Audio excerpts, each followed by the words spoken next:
안녕하세요. 나의 사랑하는 책입니다. 오늘은 아더 핑크 목사님의 위로라는 책을 소개합니다. 아더 핑크 목사님 책은 이번이 세 번째 소개인 것 같습니다. 이 책인데요. 이 책 뒷표지에 쓰인 글을 보면 이 책이 어떤 책인지 알 수 있습니다. 한 문장만 읽어보겠습니다. 1952년 인생의 마지막 해를 병상에서 보내던 아더 핑크는 젊은 시절 자신이 남긴 위로에 관한 설교를 모아 한 권의 책으로 펴냈습니다. 이 책은 아더 핑크 목사님의 설교 17편을 모아서 펴낸 책입니다. 그래서 말씀이 정말 많이 인용되어 있습니다. 글의 중간에 인용되는 말씀은 책에 있는 그대로 인용했지만 설교 주제가 된 말씀은 가능하면 개역 개정으로 다시 바꿔서 소개했습니다. 위로를 영어로 comfort라고 합니다. com과 fort로 단어를 나눠서 보면 힘을 싣다, 힘을 주다는 뜻이 됩니다. 세상이 주는 힘이 아니라 주 안에 있는 자에게 주님께서 주시는 힘이 참된 위로라는 진리를 수많은 말씀으로 분명하게 설명하는 책입니다. 오늘은 로마서 말씀으로 설교한 1장부터 4장까지 내용에서 함께 나누고 싶은 문장을 소개하겠습니다. 1장 결코 정죄함이 없음. 그러므로 이제 그리스도 예수 안에 있는 자에게는 결코 정죄함이 없나니.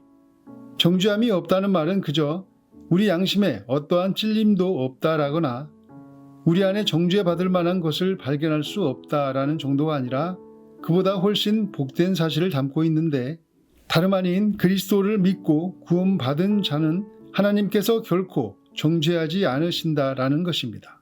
양심에 찔림이 없다라는 것은 우리가 느끼는 주관적 사실이며 하나님께서 정죄하지 않으신다라는 것은 재판을 통해 결정된 객관적 사실입니다.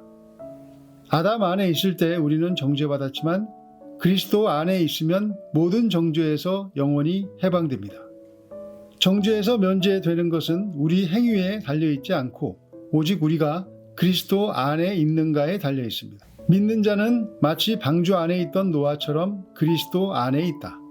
위로 하늘이 어두컴컴하고 아래로 바다가 넘실거려도 물 한 방울 방주 안에 새어 들어오지 못하며 바람 한 점 그 영혼의 평안을 위협하지 못한다.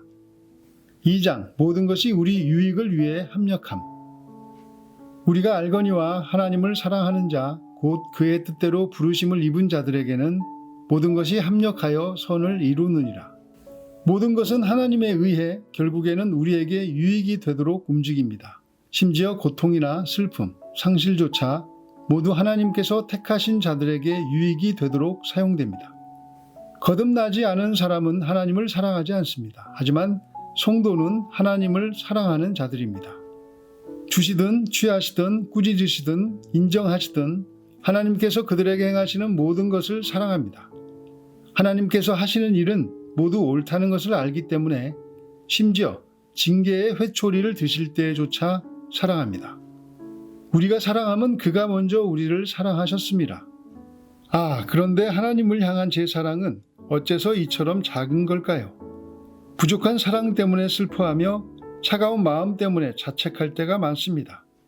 반면 저 자신과 세상을 향한 사랑은 너무도 커서 때로는 제게 하나님을 향한 진정한 사랑이 조금이나마 있는지 진지하게 고민하기도 합니다. 하지만 이렇게 하나님을 사랑하려는 열망 자체가 좋은 현상이 아닐까요? 하나님을 향한 사랑이 너무 부족하다고 한탄하는 것 자체가 하나님을 미워하지 않는다는 확실한 증거이지 않습니까? 우리가 하나님을 사랑하게 된 원인은 우리 안에 있는 무언가 때문이 아니라 오직 하나님께서 내려주신 특별한 은혜 덕분입니다. 3장, 현재의 고난과 비교할 수 없는 영광. 생각하건대 현재의 고난은 장차 우리에게 나타날 영광과 비교할 수 없도다. 바울이 혹독한 시련을 겪으면서도 위로를 얻을 수 있었던 이유는 그리스도인의 고난이 그리 길지 않으며 오직 현재에 한정되었다는 사실을 알았기 때문입니다. 이는 그리스도를 거부한 자들이 겪을 고난과는 완전히 대조됩니다. 바울에게 장차 나타날 영광은 그저 아름다운 꿈에 불과한 것이 아니었습니다. 그것은 그의 삶에 큰 영향을 미치며 어렵고 힘든 시기에도 위로가 되어준 실제적인 것이었습니다. 4장, 아낌없이 주시는 하나님.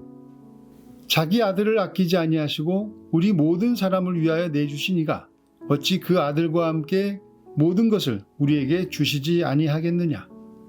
사랑하는 독생자를 내어주셔야 했던 하나님 아버지의 심정은 어땠을까요? 자기 아들을 아끼지 않으셨다라니 얼마나 의미심장하고 가슴 아픈 말입니까? 진실로 이런 사랑은 우리 이해력의 한계를 넘어섭니다. 게다가 하나님은 이 값비싼 희생을 마지못해 억지로가 아니라 사랑하는 마음으로 기꺼이 치르셨습니다. 하나님은 반역하는 이스라엘 백성에게 이렇게 말씀하신 적이 있습니다. 에브라임이여 내가 어찌 너를 놓겠느냐. 이스라엘이여 내가 어찌 너를 버리겠느냐. 하나님은 자기 아들을 내어주셨습니다. 하나님은 바로 여러분처럼 자신의 고통을 하나님의 무정함으로 해석하고 자신의 가난을 하나님의 무관심으로 여기며 자신의 암흑 같은 시기를 하나님께서 버리신 증거로 삼는 자들을 위해 그렇게 하셨습니다. 우리가 구하지도 않은 그리스도를 선물로 주신 하나님께서 설마 우리가 간절히 구하는 것들을 거절하시겠습니까? 친구에게 귀한 그림을 선물하는 사람이 그것을 포장하는 종이와 끈을 아까워하겠습니까? 우리가 원수였을 때조차 하나님은 그리스도를 선물로 주셨는데 하물며 그리스도를 통해 화목하고 친구가 된 지금은 그보다 더욱 큰 은혜를 베풀어 주시지 않겠습니까? 너희의 하나님이 이르시되 너희는 위로하라. 내 백성을 위로하라. 이 책의 서론에 인용된 말씀입니다. 하나님께서 하나님의 백성을 위로하라고 2번이나 반복해서 선지자에게 말씀하십니다. 아더 핑크 목사님은 그 이유를 3가지로 말씀합니다. 첫째, 마음이 너무 상해서 위로받기를 거절하는 영혼이 있기 때문에. 둘째는 설교자들이 위로하는 일에 인색하지 않도록 하기 위해서. 셋째는 하나님께서 하나님의 백성이 기뻐하며 살기를 얼마나 간절히 원하시는지 알려주기 위해서라고 합니다. 복음이 복음 그대로 선포되고 듣는 자가 그리스도 안에 있으면 복음은 참 위로가 됩니다.